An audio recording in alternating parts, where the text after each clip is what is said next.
অনেকদিন পর একটা নতুন বই হাতে নিলাম। তো এটা তো শুধু বই বললে আসলে আহ, বলাটা কিছুটা ভুলও হবে।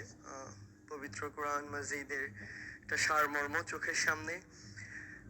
আমার আমার একটা চেষ্টা ছিল, সুযোগ ছিল যে আমি চেষ্টা করছিলাম বিগত প্রায় 1.5 বছর ধরে প্রত্যেকদিন সকালে প্রায় 50টা আয়াতের মতো যে কোনো হচ্ছে একদম সিরিয়াল ওয়াইজ আর কি অর্থ সহ পড়ার যে চেষ্টাটা, তো সেটা প্রায় শেষের দিকেই ছিল। তো সেই জায়গায় আমি যখন এই বইটা হাতে নিলাম, আমি দুইটার মধ্যে একটু পার্থক্য করছিলাম আর কি। তো একটু আগে হুজুর যেভাবে বললেন যে আমার কাছে মনে হয়েছে এই বইটা হচ্ছে আমাদের বই।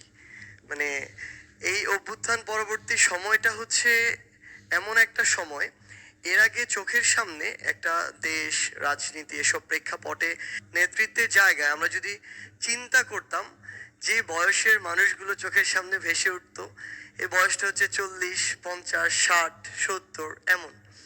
বাট এখন যখন আমরা এই চিন্তাটা করি, আমাদের মাঝে এমন কিছু চরিত্র থাকলেও আমাদের মাঝে এই 20 থেকে 30 এই বয়সের কিছু চরিত্র ভেসে ওঠে।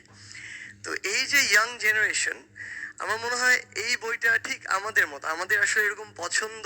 আমি একটু আগে দেখছিলাম যে সূরা বাকারা 286 আয়াত প্রায় আহ, পাড়া অতিক্রম করে চলে যায়, সেখানে এখানে 6টা পেজে লিখা। আমি এই 6টা পেজ একবার পড়লাম বসে বসে।